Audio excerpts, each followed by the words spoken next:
Hello friends, welcome to our channel teach expert in technology. तो दोस्तों, आज हम आपके लिए लेके आए हैं करंट अफेयर। चलो स्टार्ट करते हैं। सबसे पहले दोस्तों, अगर आप हमारे चैनल पर नए हैं तो सबसे पहले जाके सब्सक्राइब कीजिए, साथ ही बेल आइकन दबाइए ताकि हमारी नई वीडियो की नोटिफिकेशन आपको मिले। ठीक है दोस्तों, आप जैसा कि question number first, Indian first natural gas trading platform, मतलब भारत की पहली राष्ट्रीय गैस जो गैस का व्यापार जो प्लेटफॉर्म है उसका, वो इंडिया गैस एजेंसी के तहत जो लॉन्च की गई थी धर्मेंद्र प्रधान, जो हमारे petroleum minister Dharmendra Pradhan recently, उनके तहत recently. Where is the headquarter of GIX, मतलब इस GIX का दोस्तों फुल फॉर्म है इंडियन गैस एजेंसी। इसका हेडक्वार्टर कहाँ पर है दोस्तों? इसका सही आंसर है न्यू दिल्ली। ठीक है दोस्तों, question number second, which state has adopted flatted factory model? दोस्तों फ्लैटेड फैक्ट्री मॉडल, तो दोस्तों ये क्या है? फ्लैटेड फैक्ट्री मॉडल मतलब अगर हिंदी में देखा जाए तो फ्लैट फैक्ट्री मॉडल, ये तो आप समझ सकते हैं, पर इसका मेन जो मकसद है वो है कि चीप लेबर देना, चीप रेटों पे ज़मीन देना आपको, और उसके बाद यहाँ पर विदाउट पॉपुलेशन की कंपनियों का मतलब व्यापार ज़्यादा बढ़ाना। ये है flatted factory model to ensure the availability of industrial land, मतलब इंडस्ट्रियल लैंड के तहत। तो ये कौन से राज्य में हुआ है दोस्तों, ये बताना है। तो ये हुआ है उत्तर प्रदेश में। अभी फिलहाल ही में हमारे माननीय चीफ मिनिस्टर श्री योगी आदित्यनाथ जी ने ये बताया है। ठीक है, next question, central board of indirect tax and customs, मतलब central board of indirect tax and custom CBIC और launch the e office application developed by national information centre. National information centre मतलब NIC recently. तो CBIC function under which department of finance minister? तो जो CBIC function है वो किस department के अंदर में आती है, कौन से डिपार्टमेंट के अंडर में? ठीक है दोस्तों, ये है development of revenue. Question option third, development of revenue के अंडर में आती है। ठीक है, which state has sign 12 MoUs? ठीक है दोस्तों, 12 MoUs recently to attack the investment worth rupees 16,030 crore. दोस्तों मॉस क्या होता है? मॉस मॉस मतलब कि यहाँ पर दो पार्टियों के बीच, दो या दो से अधिक पार्टियों के बीच एक मतलब डील होती है जिसमें वो अपने व्यापार को बढ़ाने की बात करते हैं, साथ ही एक दूसरे का सहयोग करने की बात करते हैं। तो इसमें जो महाराष्ट्र है, फिलहाल में महाराष्ट्र ने मॉस में 16,030 करोड़ रुपए, इतना रुपए खर्च किया है।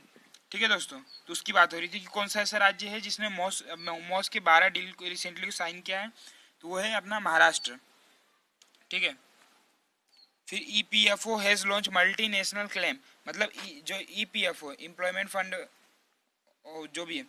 ठीक है दोस्तों, EPFO has launch multi location claim settlement facility, मतलब अलग अलग जगह पे सेटलमेंट के लिए इसने फैसिलिटी को भी मतलब बढ़ा दिया है। द EPFO फंक्शन, जो तो EPFO है, EPFO function under which ministry, मतलब किसके मिनिस्ट्री में आता है, कौन से मिनिस्ट्री में? ये दोस्तों है ministry of labour and employment. दोस्तों जैसा कि आप जानते हैं EPFO ये लेबरों के लिए होता है, ताकि ये अपना कुछ पैसा इन्वेस्ट कर सके और कुछ पैसा कंपनी इनको दे, गवर्नमेंट अपने तरफ से इन्वेस्ट करे इनमें, और इनको बाद में इनकी मुसीबतों में सहायक बने। ठीक है दोस्तों, question number 6, Manipur government has inaugurated 3 project undertake by the social public health engineering development. ठीक है दोस्तों, जो मणिपुर सरकार है उसने अभी 3 प्रोजेक्ट को अपने हाथों में लिया है, किसके तहत? State public health engineering development. ठीक है, who is the CM of Manipur? तो दोस्तों ये सिंपल सा सवाल पूछ दिया, इसको डायरेक्टली इसने घुमा के पूछा है, who is the CM chief minister of Manipur? तो दोस्तों ये बीरन सिंह, आपको पता होगा ये तो। Question number 7, which payment bank has launch सुरक्षा सैलरी अकाउंट फॉर MSME? ठीक है, micro service and medium E corporate. ठीक है दोस्तों, कौन सा ऐसा पेमेंट बैंक है जिसने सुरक्षा सैलरी अकाउंट MSME के लिए खोला है? ठीक है दोस्तों, ये है एयरटेल पेमेंट बैंक। आजकल एयरटेल पेमेंट बैंक जोरों से चल रहा है, इसको बहुत बढ़ावा दिया जा रहा है। ठीक है दोस्तों, सेफ अकाउंट है, इसलिए आप इसमें यूज़ कर सकते हैं एयरटेल पेमेंट बैंक को। Where is the headquarter of International Atomic Energy Agency? ठीक है दोस्तों, ये पूछा है International Atomic Energy Agency IAEA। तो ये दोस्तों कहाँ लोकेटेड है, कहाँ पर है इसका एजेंसी, कहाँ है, हेडक्वार्टर कहाँ है? दोस्तों ये है वियतनाम, वियतनाम में इसकी एजेंसी है, ठीक है।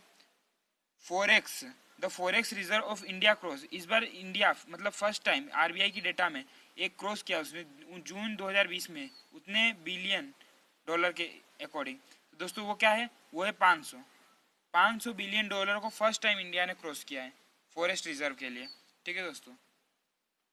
विच company has appointed as auditor for the next 3 year of PM care, PM care जो बना है पीएम केयर के अकॉर्डिंग कौन से ऐसी कंपनी है जिसने उसको 3 साल के लिए अपना मतलब ऑडिटर बना दिया है, तो वो है अपना सार्क, ठीक है दोस्तों, सार्क एंड एसोसिएटेड, सार्क ने किया है। तो आप यहाँ बता सकते हैं कि सार्क का फुल फॉर्म है, फुल फॉर्म क्या है दोस्तों, ये आज आपके लिए क्वेश्चन है कि सार्क का फुल फॉर्म बताइएगा आप कमेंट लिस्ट में, ठीक है फ्रेंड। वैसे सार्क पे हमारी नई वीडियो आने वाली है, पर आप सार्क पे बताइएगा कि इसका फुल फॉर्म क्या है, हम आपको अगली वीडियो में बताएंगे। Where is the headquarter of International Criminal Court law, दोस्तों ये तो आपको पता होगा रूज में, ठीक है दोस्तों। फिर next question, question number 12, name the Indian NGO, Indian NGO which has won the biodiversity award, biodiversity award मतलब कि बायोलॉजी के ऊपर उसके award 2020 presented by the Prince Albert of मोनेको foundation, मोनेको foundation के जो प्रिंस एल्बर्ट ने उन्होंने जो अपना आयोजित किया था उसके किसने पाया, तो डेक्कन डेवलपमेंट सोसाइटी ने, डेक्कन डेवलपमेंट सोसाइटी ने इसको जीता है बायोडाइवर्सिटी अवार्ड को 2020, ठीक है दोस्तों। इंपॉर्टेंट क्वेश्चन याद रखना। What is the India's rank based on the number of nuclear warhead, India का रैंक क्या है न्यूक्लियर वारहेड के नंबर में, ठीक है। SIPRI SIPRI SIPRI year book 2020 जो लिखा था, यूएस टॉपेड विद 5 मतलब यूएस ने टॉप किया है 5800 न्यूक्लियर वारहेड के साथ। तो इंडिया का जो इसमें रैंक है वो 6ठा नंबर पे, मतलब इंडिया का जो पावर भी वो भी माना जाता है कि 6ठे नंबर पे आती है, मतलब न्यूक्लियर वेपन के अकॉर्डिंग वही पूछा गया, ठीक है दोस्तों। Next question, Keibul Lamjao national park is located, Keibul Lamjao दोस्तों, केबुल लेमजाओ ये अधिकतर पूछा जाता है क्वेश्चनों में, केबुल लेमजाओ कौन सा नेशनल पार्क जो है कौन से स्टेट में राज्य में स्थित है, तो है मणिपुर में, ठीक है दोस्तों, मणिपुर में। Question number 15, the international day of family remittance was observe every year on, मतलब international day of family remittance ये कौन से दिन मनाया जाता है हर प्रतिवर्ष, तो ये है 16 जून को, 16 जून को मनाया जाता है। When was world wind day observe annually, तो जो वर्ल्ड विंड डे मतलब विश्व वायु दिवस है जो हर साल मनाया जाता है वो है 15 जून को, ठीक है दोस्तों, 15 जून को मनाया जाता है वर्ल्ड वायु दिवस। फिर उसके बाद है question number 17, 500 year old submerged temple, submerged temple एक ये टेम्पल है जो भारत में स्थित है, was found under the which river in Orissa recently, मतलब उड़ीसा के कौन से रिवर में पाया गया है, 500 ईयर पुराना है ये, तो ये पाया गया है महानदी रिवर में, महानदी नदी है उसमें पाया गया है।